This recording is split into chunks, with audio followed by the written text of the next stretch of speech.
Hi, this is Brad Constantine, and this is a podcast recording of the Old Testament.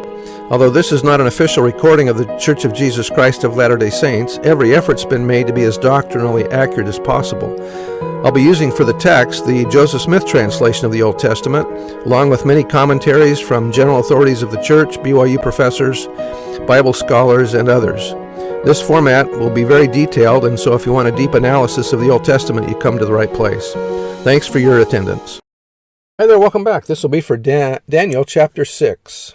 I'll read the heading to this one. Darius makes Daniel the first of his presidents. Daniel worships the Lord in defiance of a decree of Darius. He is cast into the lion's den. His faith saves him, and Darius decrees that all peoples are to revere the God of Daniel. Alrighty, so verse 1. It pleased Darius to set over the kingdom 120 princes, which should be over the whole kingdom. And over these three presidents, of whom Daniel was first, or one, that the princes might give accounts unto them, and the king should have no damage. Then this Daniel was preferred above the presidents and princes, because an excellent spirit was in him, and the king thought to set him over the whole realm. Delitzsch and Kiel commented on this issue. The successor to Belshazzar would be inclined towards its recognition, Daniel's promotion, by the reflection that by Daniel's interpretation of the mysterious writing from God, the putting of Belshazzar to death appeared to have a higher sanction, presenting itself as if it were something determined in the councils of the gods, whereby the successor might claim before the people that his usurpation of the throne was rendered legitimate. Such a reflection might move him to confirm Daniel's elevation to the office to which Belshazzar had raised him. Though the above may be true, Daniel's great capacity should not be discounted. A wise ruler would recognize and use a man of Daniel's stature. And that was out of the Institute manual.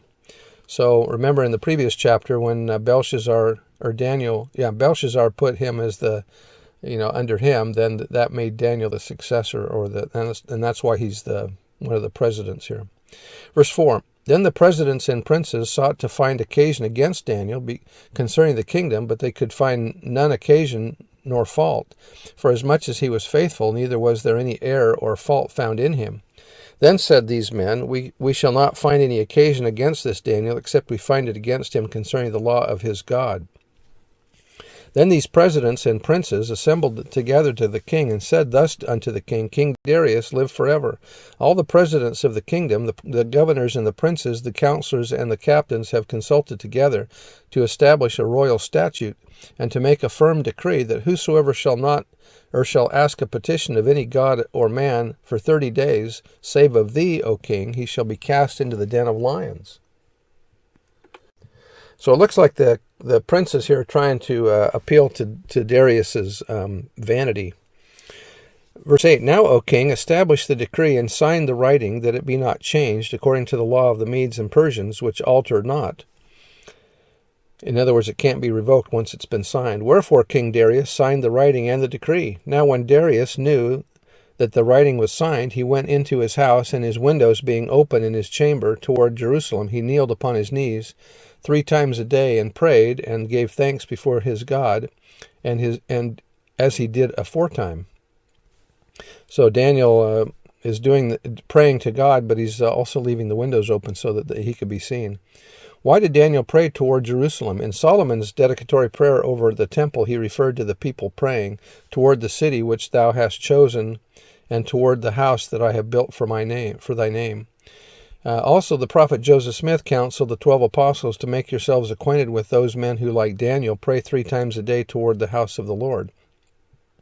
President Wilford Woodruff in the Salt Lake Temple dedication said, Heavenly Father, when thy people shall not have the opportunity of entering this holy house to offer thy supplications unto thee, and they are oppressed and in trouble, surrounded by difficulties or assailed by temptation, and shall turn their faces towards this thy holy house, and ask thee for deliverance for people, or for help for thy power to be extended in their behalf, we beseech thee to look down from thy holy habitation in mercy and tender compassion upon them, and listen to their cries. These prophets do not suggest that the direction in which one faces when he prays has some mystical significance, but rather that it is an attitude of spiritual facing. To face the temple, which is the temporal representation of the house of God suggests that one turns his heart to the Lord and the covenants made in the temples to be more like him. Verse 11, Then these men assembled and found Daniel praying and making supplication before his God. If he'd have just shut his window, he'd probably have been okay. Then they came near and spake before the king concerning the king's decree. Hast thou not signed a decree that every man that shall ask a petition of any god or man within 30 days, save of thee, O king, shall be cast into the den of lions? The king answered and said, The thing is true, according to the law of the Medes and Persians, which altereth not. Then answered they and said before the king, That Daniel, which is of the children of the captivity of Judah, regardeth not thee, O king, nor the decree that thou hast signed, but maketh his petition 3 times a day. Then the king, when he heard these words, was sore displeased with himself, and set his heart on Daniel to deliver him. And he labored till the going down of the sun to deliver him. In other words, he's looking through the laws to see if he could find a loophole whereby he wouldn't have to cast Daniel into the lion's den. Then these men assembled unto the king, and said unto the king, King, O king, or know, O king, that the law of the Medes and Persians is, that no decree nor statute which the king establisheth may be changed.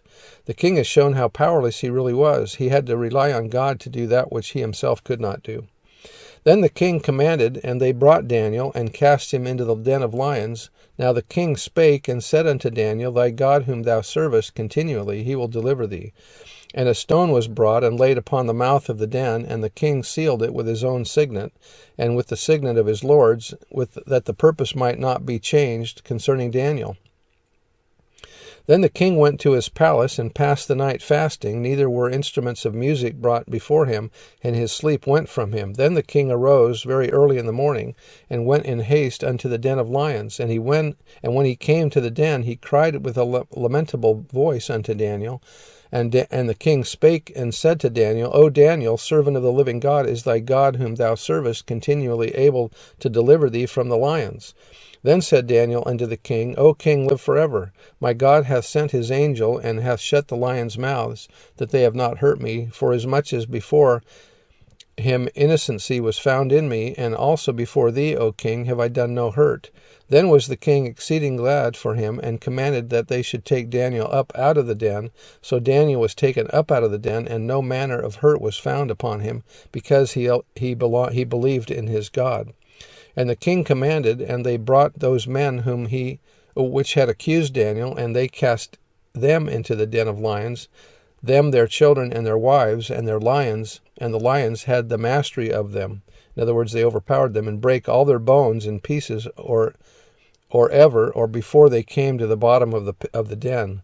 So even as they're lowering them down, the lions are killing them before they even hit the ground. There's a question: why kill the wives of children too? One of the families might come or might cause insurrection in the future. The lesson must be severe enough to warn others. Verse 25, Then King Darius wrote unto all people, nations, and languages that dwell in all the earth, Peace be multiplied unto you. I make a decree that in every dominion of my kingdom men tremble and fear before the God of Daniel, for he is the living God, and steadfast forever, and his kingdom which shall not be destroyed, and his dominion shall be for even unto the end.